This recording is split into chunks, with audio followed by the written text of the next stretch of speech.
Assalamu alaikum. This is Mueed Pirzada in United States. I'm now back in Washington, as you can very well see with my books.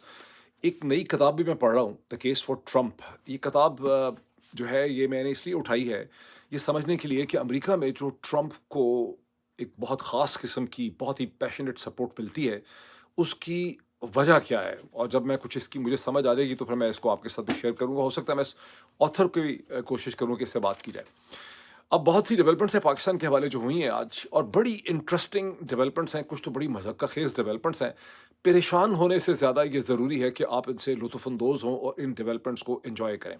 अब पहली development ज़रा देखें कि अब से एक तकरीबन तो कोई 2 ढाई घंटे पहले जब तहरीक इंसाफ के जो लीडर हैं जनाब बैरिस्टर गौहर अली ख़ान, उनके साथ बैरिस्टर शेर अफजल मरवत और उनके साथ बैरिस्टर सलमान सफ्दर, इन्होंने अडयाला जेल के बाहर एक प्रेस टॉक की। और ये प्रेस टॉक उन्होंने उस वक़्त की जब ये इमरान खान से बाहर निकले और वहाँ उन्होंने प्रेस टॉक की। और बहुत ही इंटरेस्टिंग उन्होंने बात ये बताई कि जब वो इमरान खान से मिलने के लिए पहुँचे, जो रूटीन इनकी मुलाकात होती है, तो इमरान खान से उस कमरे में वहाँ पर एक ग्लास की शीशे की दीवार लगा दी गई है, पार्टीशन लगा दी गई है, जैसी कि आप फ़िल्मों में देखते हैं। और अब ये इमरान खान के करीब नहीं जा सकते, इनका इमरान खान से फ़ासला जो है बढ़ा दिया गया है। और उस कमरे के अंदर मरवत साहब ने ये बताया कि एक बहुत बड़ा कुमकुमा या बल्ब जो है वो ऊपर लगा दिया गया है। जो बैरिस्टर शेर असल मरवत को ये शक है कि वहाँ पर वो जो 360 डिग्री का एक कैमरा होता है, जो वीडियो भी बनाता है। आपको पता है वीडियो में बनाने में तो बहुत ही स्पेशलाइजेशन है हमारे लोगों की, माशाल्लाह। दुनिया में कोई ऐसा इदारे नहीं है जो इतनी ज़्यादा वीडियोस बनाते हैं जितनी ये वीडियोस बनाते हैं। ऑडियो विजुअल ही का काम करते हैं सारे।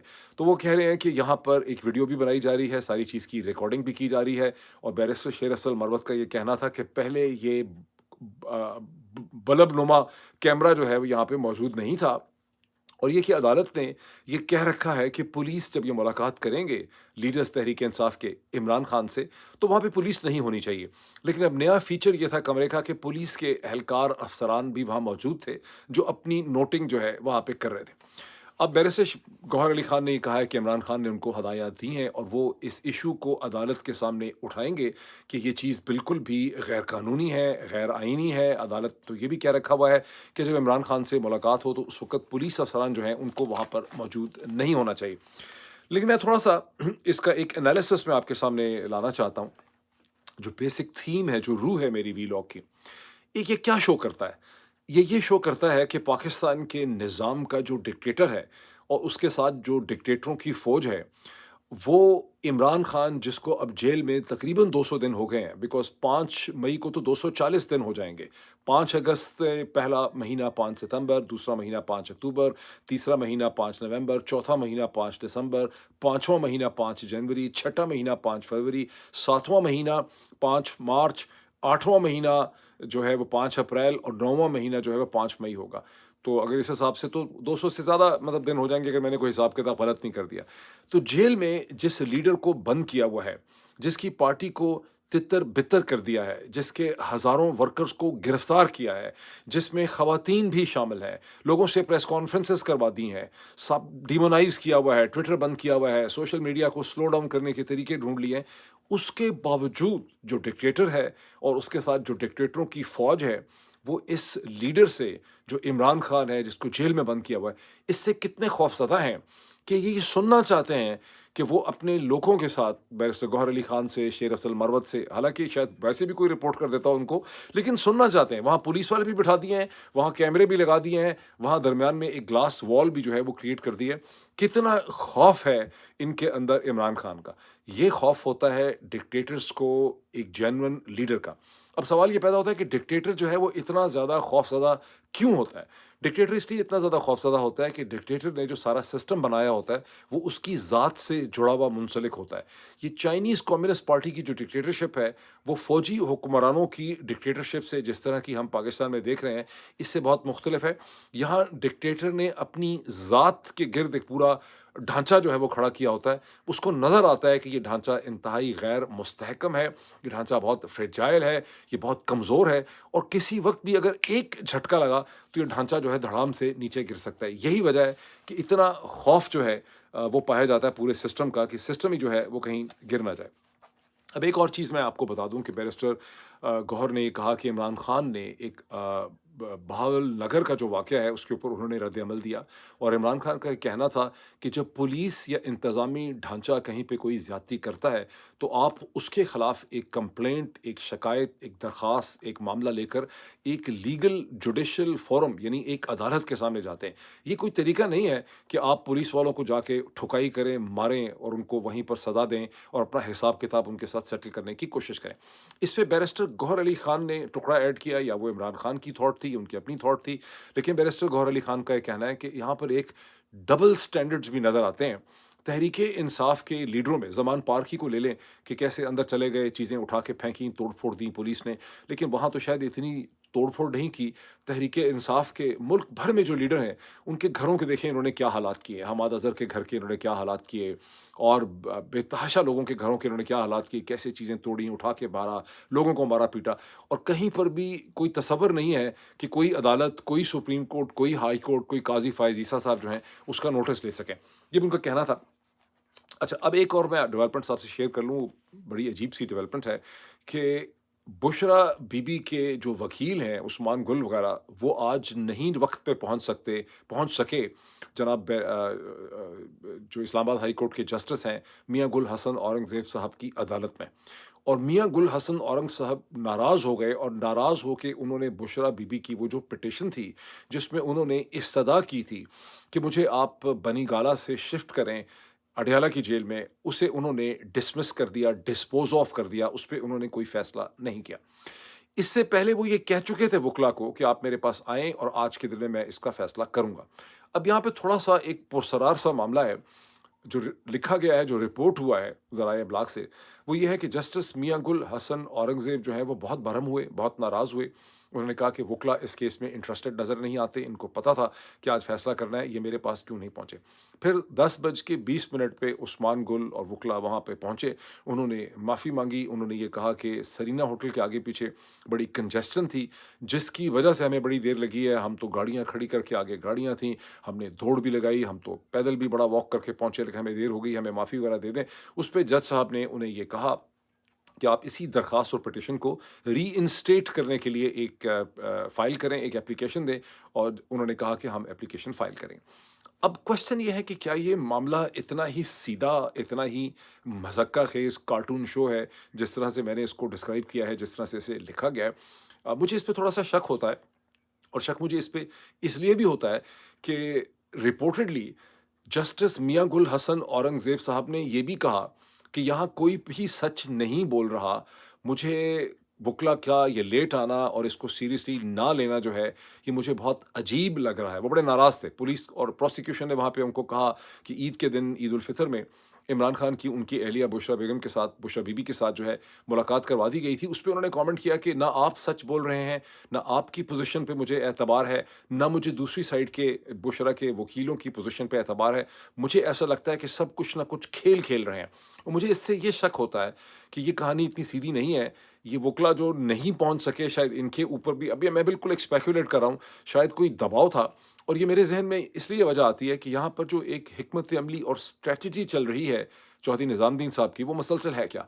वो मसलसल है कि चीज़ों को लटका के रखो, फाइनल फ़ैसला ना होने दो। सिर्फ़ 24-36 घंटे पहले आपने देखा कि कैसे इद्दत के केस में जो डिस्ट्रिक्ट एंड सेशन जज थे, जिन्होंने 15 अप्रैल को फ़ैसला सुनाने का पता नहीं कितनी दफ़ा बेचारे कह चुके थे, फ़ैसला सुनाऊँगा। सारा दिन कहते रहे 15 अप्रैल को कि मैंने फ़ैसला सुनाना है, मैंने सुनाना है।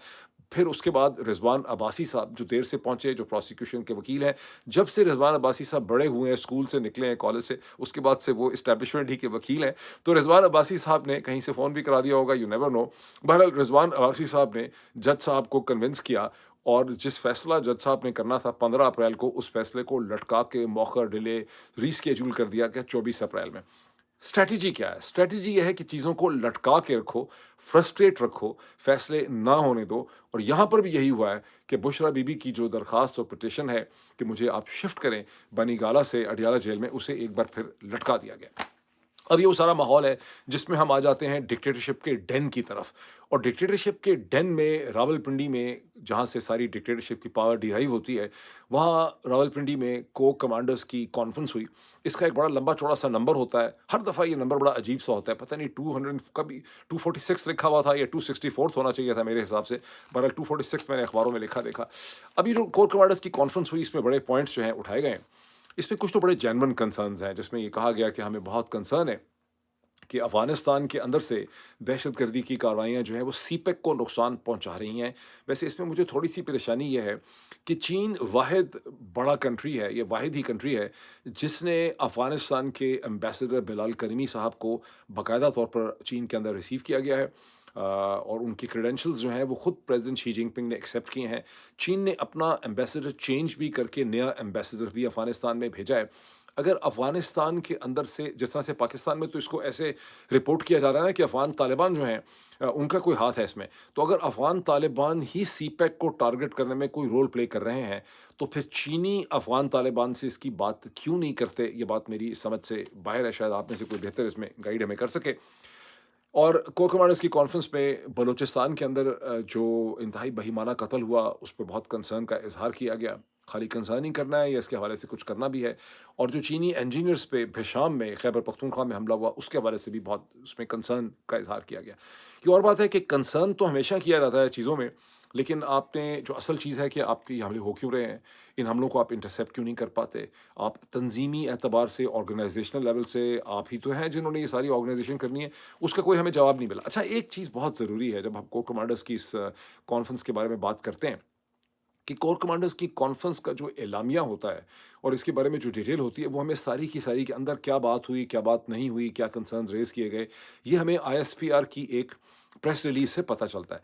ये वही आईएसपीआर की प्रेस रिलीज़ होती है जिसे पाकिस्तान के सारे टेलीविज़न जो हैं मनोअन दोहराते हैं। 33 के 33 न्यूज़ एंड करंट अफेयर्स के चैनल, पाकिस्तान के तमाम अखबारात अंग्रेज़ी के जितने उसी को प्रोड्यूस करते हैं, उर्दू के भी उसी को प्रोड्यूस करते हैं, वेबसाइट्स पे वही प्रोड्यूस होती है।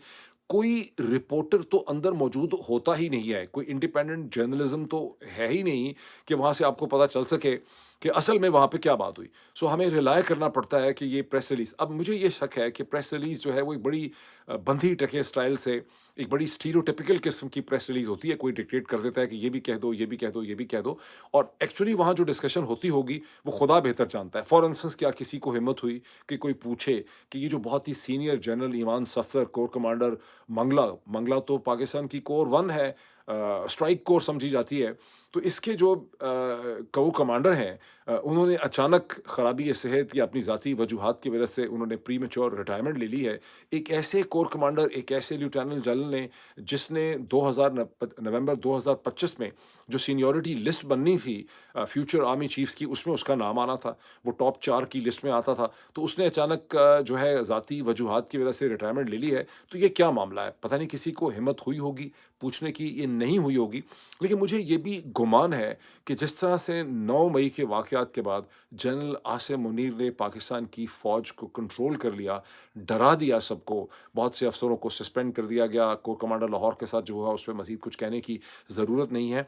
ये जो कुछ अभी कोर कमांडर मंगला के साथ हुआ है, ये उसी सिलसिले की कड़ी है। और अब जब ये कोर कमांडर कॉन्फ्रेंस हुई है पिंडी में, तो ये जितने कोर कमांडर्स उसके अंदर आए होंगे, ये डरे हुए होंगे, ये सहमे में होंगे। सीन ज़हन में लाएँ, वो जो गॉडफ़ादर 1 की एक फ़िल्म का सीन है कि जब एक मीटिंग होती है, वो मीटिंग में एक बेसबॉल उठाता है और एक बंदे को वहाँ से वो खड़का देता है। ये इसी किस्म के माहौल में सारी सिचुएशन हो रही है। लोग तो अफ़वाज पाकिस्तान को बुरा-भला कहते हैं, उसके बारे में सख्त अल्फ़ाज़ इस्तेमाल करते हैं। मैंने 1 नहीं, 2 नहीं, 3 नहीं, पता नहीं कितने वीलॉग्स में ये कहा है कि यहाँ पर एक कंट्रोल पैराडाइम है, डिक्टेटरशिप का मॉडल है। यहाँ अशख़ास का कंट्रोल है, अशख़ास की डिक्टेटरशिप है। ये इंस्टीट्यूशन से ज़्यादा शख़्सी तौर पर ये सारी सूरत हाल चल रही है। अच्छा, अब इस कोर कमांडर्स की कॉन्फ्रेंस में और भी बड़े कंसर्न्स जो हैं, वो इज़हार किए गए। वो कंसर्न्स क्या हैं? बलूचिस्तान और चाइनीज़ इंजीनियर्स वगैरह के अलावा कंसर्न ये है कि सोशल मीडिया जो है, वो अवाम में और इदारों के दरमियान में बदगुमानी पैदा कर रहा है, इदारों को बदनाम कर रहा है। ये उस मुल्क में कहा जा रहा है, उस मुल्क के अरबाब इख्तियार कह रहे हैं, जिन्होंने पता नहीं कितने हफ़्तों से, फरवरी से ट्विटर को, जो सबसे इम्पोर्टेंट प्लेटफ़ॉर्म है पब्लिक एक्सप्रेशन का पढ़े लिखे लोगों का, उसको बैन किया हुआ है। जहाँ फ़ेसबुक जो है उसको इन्होंने मार-मार के सीधा कर दिया है। मसलसल एफआईए के केसेज़ जो हैं, वो फ़ेसबुक पे कोई कमेंट करता है, कोई तस्वीर लगाता है, उस पे एफआईए का केस बना देते हैं। और वैसे भी मुझे पता चला था कि हमेशा से ही पता है मुझे कि मार्क ज़करबर्ग और फ़ेसबुक जो हैं, उनका किसी किस्म का कोई एथिकल स्टैंड पॉइंट नहीं है। उनकी कोई कमिटमेंट ही नहीं है फ्रीडम ऑफ एक्सप्रेशन के साथ। वो तो सिर्फ़ और सिर्फ़ एक कमर्शियल प्लेटफ़ॉर्म है। अब आ जाता है बच जाता है गूगल और यूट्यूब। वहाँ पर भी मुझे जहाँ तक पता चला, जो मैंने आपसे शेयर किया, कि एल्गोरिदम को डिस्टर्ब करना और एक एक्सेप्टेबल मयारी बयानिया जो है उसको प्रमोट करने के लिए पूरी तैयारी हो चुकी हुई है। तैयारी क्या हो चुकी है, उसकी कैपेबिलिटी जो है वो पैदा कर ली है, जिसमें जो एक काबिल कबूल, एक्सेप्टेबल और ज़िम्मेदार नैरेटिव है, उसको प्रमोट किया जा रहा है, और जो मेरी तरह के गैर ज़िम्मेदार किस्म का नैरेटिव है, उसे स्लो डाउन कर दिया जाता है, और हर दिन उसको पहले से ज़्यादा स्लो डाउन किया जाता है। आपको सिर्फ़ आँखें होनी चाहिए उसको देखने के लिए, और उसको आप समझ सकते हैं।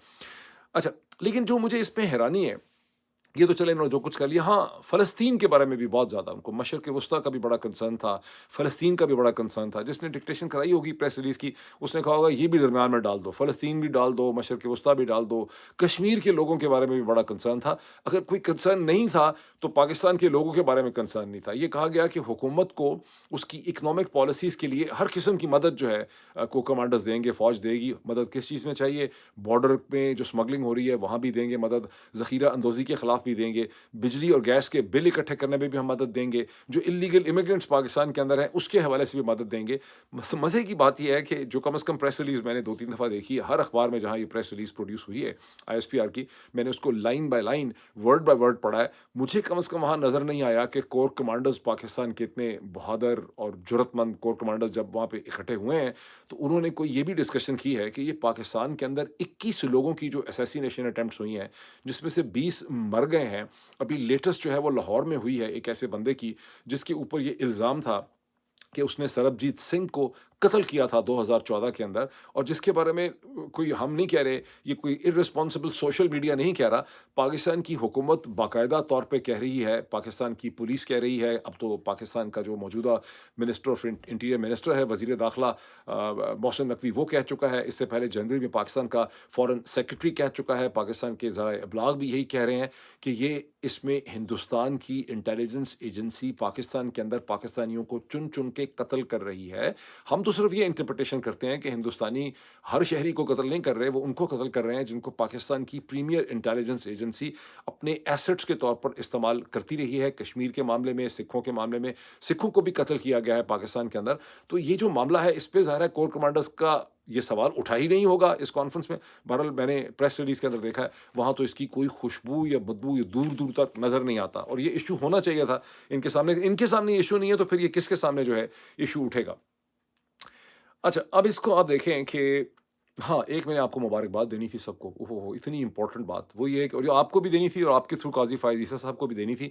काज़ी फ़ायज़ ईसा साहब ने जो कमीशन कायम किया था फैज़ाबाद के 21 दिन के धरने के हवाले से, जो काज़ी फ़ायज़ ईसा साहब की ज़िंदगी का सबसे इम्पोर्टेंट जो डिसीज़न है, जिसको 2019 में सामने आया था, और जो पहला काम उन्होंने किया जब वो चीफ़ जस्टिस ऑफ़ पाकिस्तान बने सितंबर में मेरा ख़्याल है, तो जो पहला काम किया था काज़ी फ़ायज़ ईसा साहब ने, वो उन्होंने इसके ऊपर एक कमीशन बनाने की बात की थी। उन्होंने इस डिसीज़न को वो सामने लेके आए थे, और वो उन्होंने कमीशन बनाया जिसमें अल्टीमेटली पहले उसका ख़्याल था खुद उसको सुनेंगे, लेकिन बहरहाल फिर उस पे कमीशन बन दिया।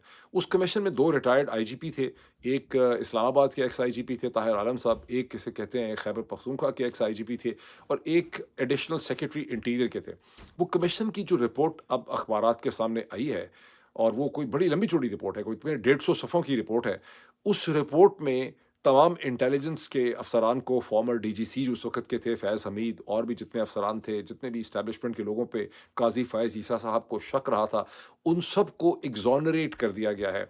कमीशन को किसी किस्म का कोई प्रूफ़, कोई एविडेंस, कोई सबूत, कोई बदबू, कोई खुशबू, कोई शक ऐसा नहीं मिल सका। किसी ने शक का इज़हार किया ही नहीं कमीशन के सामने कि रियासती इदारों ने 21 दिन का टीएलपी का, तहरीके लब्बैक पाकिस्तान का, फैज़ाबाद का जो धरना था, उसको किसी भी तरह से फैसिलिटेट किया हो। इनफैक्ट कमीशन की रिपोर्ट में जो फॉर्मर डीजीसी हैं, जन उस वक़्त जो डीजीसी थे, जो बाद में डीजीआई भी बने, जनरल फ़ैज़ हमीद साहब, ان کے لیے خاصی تعریفی قسم کے جملے ہیں اور ان سے بہت ہمدردی کی ہے کہ ان بیچاروں کو بعد میں چونکہ حکومت وفاقی حکومت فیل ہو گئی اور شاہد خاقان عباسی صاحب کی حکومت جو ہے وہ کچھ کر نہ سکی، تو مجبوراً پھر ڈی جی سی کو ٹی ایل پی کے ساتھ ایک معاہدہ ایک ایگریمنٹ کرنا پڑا ان کو اسلام آباد سے واپس بھیجنے کے لیے۔ تو کہتے ہیں کہ کھودا پہاڑ نکلا چوہا او یہ مویا، اس کو ایک تو یہ اس کو کہنے کا طریقہ ہے، یا اس کو کہیں کہ جتھوں دی کھوتی اتھے آن کھلوتی۔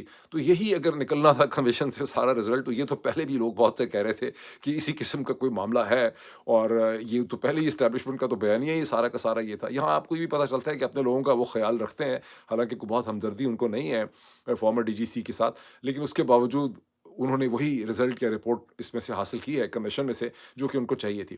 اچھا، اب کمیشن نے تھوڑا سا، میں آپ کو اور تھوڑا سا بتا دوں کہ یہ جو کمیشن ہے اس نے یہ کہا ہے کہ ہمارے سامنے جتنے بھی وٹنسز آئے ہیں، اور وٹنسز کمیشن کے سامنے بہت سے آئے ہیں، انہوں نے کہا ہے کہ جتنے بھی لوگ تھے پنجاب کے اس وقت کے جو چیف منسٹر تھے، جو اب ماشاء اللہ پاکستان کے پرائم منسٹر ہیں، شہباز شریف صاحب، جو اس وقت انٹیریئر منسٹر تھے احسن اقبال صاحب، جو اس وقت کے لاء منسٹر تھے، اور بھی بہت سے لوگوں کے اس میں نام ہے، تو ان سب نے کوئی ایسی بات نہیں کی، انہوں نے کوئی شک کا اظہار کیا ہی نہیں ہے۔ ویسے پرائیویٹلی وہ بے شک کہتے رہے ہوں، لیکن کمیشن کے سامنے ان سب نے اپنی اپنی کہانی سنائی ہے، اور اس میں کسی بھی قسم کے شک کا اظہار نہیں کیا گیا۔ تو معاملہ اللہ اللہ کر کے ختم ہو گیا، اور کمیشن نے اینڈ رزلٹ یہ نکالا ہے کہ اگر کسی کا قصور بنتا ہے تو وہ پنجاب کی حکومت کا بنتا ہے، کیونکہ خاقان عباسی اس وقت پرائم منسٹر تھے۔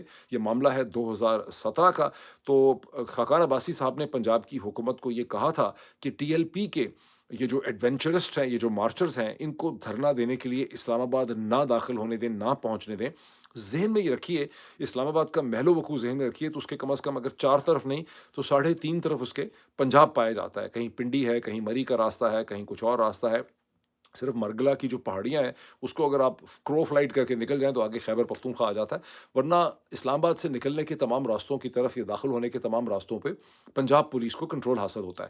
تو اس میں انہوں نے، کمیشن نے یہ لکھا ہے کہ شہباز شریف صاحب کی حکومت نے اپنی سیاسی مصلحتوں اور مجبوریوں کی وجہ سے، اپنی بزدلی کی وجہ سے، چونکہ وہ اپنے ووٹ بینک کو متاثر نہیں ہونا چاہتے تھے، وہ ان ٹی ایل پی کے مارچرز کے ساتھ لڑنا یا پھڈا نہیں کرنا چاہتے تھے، وہ کوئی اپنے لیے مصیبت نہیں پیدا کرنا چاہتے تھے، اس لیے انہوں نے کہا کہ ان کو اسلام آباد میں جانے دیں۔ تو یہ رزلٹ نکلا ہے قاضی فائز عیسیٰ صاحب کے دھرنے کے کمیشن کا، اور قاضی فائز عیسیٰ صاحب جب سپریم کورٹ کے چیف جسٹس نہیں بنے تھے تو اس وقت ماشاءاللہ بہت طاقتور تھے، بہت زیادہ بڑی بڑی باتیں کیا کرتے تھے۔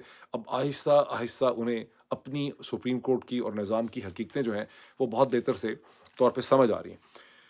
اب میں ایک آپ کو چیز اور بتا دوں، پھر اس کو بات کو ختم کرتا ہوں، کہ سعودی فورن منسٹر، 2 چیزیں میں نے آپ کو بتانی ہیں۔ سعودی فورن منسٹر 2 دن کے دورے پہ پاکستان پہنچے، پرنس فیصل بن فرحان ال سعود، بہت بڑا ڈیلیگیشن وہ لے کے آئے ہیں، جس میں انویسٹمنٹ کے حوالے سے سعودی انرجی منسٹر بھی ہیں، سعودی منرل اینڈ انڈسٹریز کے منسٹر بھی ہیں، اس میں ڈپٹی منسٹر فار انویسٹمنٹس بھی ہیں، اور بھی خاصی بڑی ان کی ٹیم ہے۔ خود انہوں نے یہ کہا ہے، پرنس فیصل بن فرحان ال سعود نے، کہ اپنے 30 برس کے سیاسی کیریئر کے اندر انہوں نے اتنا بڑا اور اتنا اہم سعودی ڈیلیگیشن کامرس اور انویسٹمنٹ کے حوالے سے کبھی پاکستان آتا نہیں دیکھا، اور یہ بڑا معنی خیز ہے۔ اب اس کا بیک گراؤنڈ یہ ہے کہ جب ٹرین لے کر شہباز شریف صاحب مدینہ سے مکہ پہنچے تھے عید الفطر سے پہلے، وہاں انہوں نے سعودی عرب کے کراؤن پرنس، جو تمام روح رواں ہیں سعودی عرب کی طاقت کے، محمد بن سلمان نک نیمڈ ایم بی ایس، جنہوں نے جو اس وقت سعودی عرب کے پرائم منسٹر بھی ہیں، ان کے ساتھ ملاقات کی۔ تو اسی وقت کہہ دیا گیا تھا کہ سعودی عرب پہلے $5 بلین کی انویسٹمنٹ کے حوالے سے ایک انیشیٹو لے گا، اور یہ جو ڈیلیگیشن آیا ہے یہ اسی کے حوالے سے آیا ہے۔ زیادہ اس کی ڈیٹیلز کسی نے شیئر نہیں کی، وہی پرانی باتیں 15-20 دن سے 2 مہینے سے بار بار اخبارات ریپیٹ کر دیتے ہیں۔ تو جو بھی آج جوائنٹ پریس کانفرنس ہوئی ہے پاکستان کے فورن منسٹر جناب اسحاق ڈار صاحب کے درمیان میں اور سعودی فورن منسٹر کے درمیان میں، اس میں کسی بھی قسم کی ڈیٹیلز جو ہیں وہ نہیں دی گئیں، اور پاکستان اور سعودی حکام کی طرف سے بھی کوئی نئی ڈیٹیلز نہیں دی گئیں۔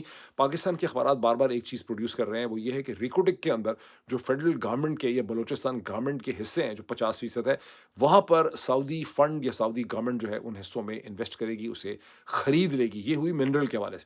لیکن ساتھ ایک بڑی چپتی ہوئی انٹرسٹنگ چیز ہے، وہ یہ ہے کہ سعودی پاکستان کی ایگریکلچر سیکٹر کے اندر انویسٹمنٹ کریں گے۔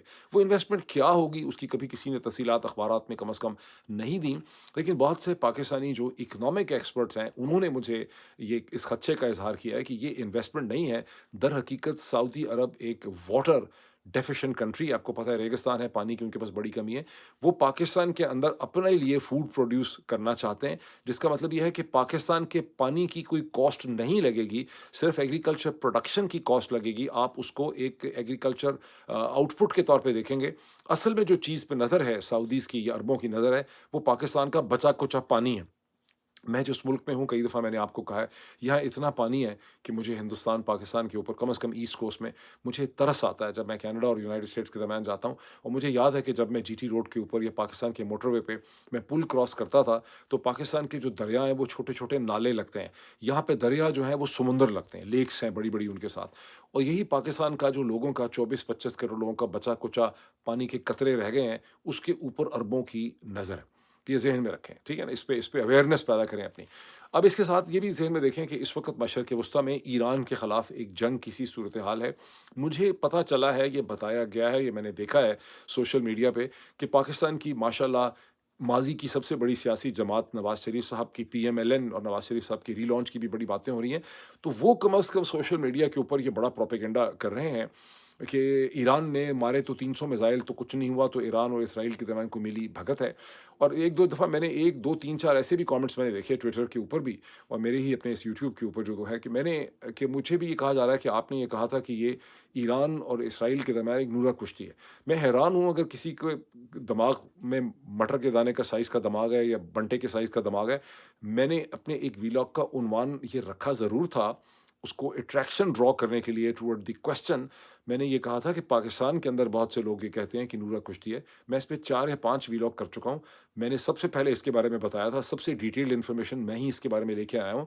नूरा कुश्ती बिल्कुल नहीं है, एक बहुत ही important strategic battle of war है, जिसमें इसराइल और उसके साथ उसके इत्तेहादी बहुत देर से ये चाहते हैं कि ईरान को एक लार्जर वॉर में इन्वॉल्व किया जाए।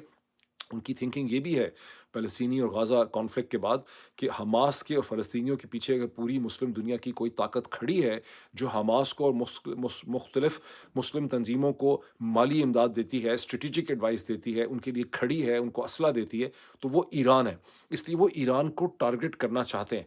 और ईरान के दमेस्कस के सफ़ारत खाना है, उसको टारगेट हरगिज़ इसलिए नहीं किया गया कि वहाँ चंद वहाँ पर चंद ईरानी ऑफ़िशियल्स की और हमास की और फ़लस्तीनियों की मुलाकात हो रही थी। ये सिर्फ़ और सिर्फ़ एक बहाना बनाया गया है ईरान को मजबूर करने के लिए कि आ जाओ मैदान में, ताकि ईरान को टारगेट किया जाए और एक ईरान के ख़िलाफ़ एक बड़ी जंग की जाए, जिसमें ईरान की ताकत को ख़त्म किया जाए, या इस्लामिक रिवॉल्यूशनरी ईरान की हुकूमत को तब्दील किया जाए, कम से कम हम्बल कर दिया जाए। और इसमें जितने ये अरब ममालिक हैं, ये ऊपर से कुछ भी बातें करें, सऊदी अरब हो, मुत्तहिदा अरब इमारात हो, कतर हो, बहरीन हो या ओमान हो, ये सब के सब जो हैं इस मगरबी इसराइली जो थिंकिंग है, उसका जो थॉट प्रोसेस है, उसका ये हिस्सा है, ठीक? अब ईरान ने एक बहुत ही कैलकुलेटेड किस्म से, बहुत ही इंटेलिजेंट चेस गेम के तौर पर काउंटर स्ट्राइक की भी है, अपने लीगल पॉइंट ऑफ व्यू को साबित करने के लिए कि हम बर्दाश्त नहीं करेंगे अगर आप हमारे सॉवरेन टेरिटरी पे हमला करेंगे। लेकिन की इस तरह से है, थ्रेशोल्ड के नीचे रहते-रहते, ताकि इसराइल को और अमेरिका को मौका ना मिल सके। और उन्होंने तमाम प्लेयर्स को जो रीजन के हैं पहले इन कॉन्फ्रेंस में लिया। जॉर्डन को ब्रीफ किया, टर्की को ब्रीफ किया, इराक को ब्रीफ किया, सीरिया को ब्रीफ किया, चाइना को ब्रीफ किया, रशिया को ब्रीफ किया। सबको उन्होंने ब्रीफ किया हुआ था और उन्होंने बिलवास्ता तौर पे अमेरिकन एडमिनिस्ट्रेशन को भी ब्रीफ किया था। इसलिए अभी तक इसराइल जो कि चाहता है कि वो ईरान पे हमला करे, लेकिन उसको सपोर्ट चाहिए अमेरिका की, मगरबी ममालिक की, उसे वो सपोर्ट मिल नहीं पा रही। लेकिन मैंने एक पिछले ही व्लॉग में चंद घंटे पहले, 7-8 घंटे पहले मैंने कहा था कि इसराइल हालात शेप करेगा, जिसे कहते हैं to create the enabling atmosphere. इसराइली लगे हुए हैं, बिकॉज़ उनकी बहुत बड़ी ज़रूरत है कि ईरान के साथ एक खित्ते में जंग हो, लेकिन उनकी ज़रूरत का पार्ट 2 ये है कि उस जंग के अंदर अमेरिका और मगरब की सपोर्ट भी हासिल हो। इस हवाले से एक इम्पोर्टेंट डेवलपमेंट ये है कि अब से चंद घंटे पहले रशिया के जो प्रेसिडेंट पुतिन हैं, उन्होंने ईरान के प्रेसिडेंट इब्राहिम रईसी जो हैं, उनसे उन्होंने बातचीत की, जिसका रीड आउट जो है, वो दिया गया है, जिसमें उन्होंने कहा कि ये बहुत बड़ी जंग होगी और उसमें रशिया चाहता है कि यहाँ पे तमाम साइड जो हैं, वो रिस्ट्रेन करें।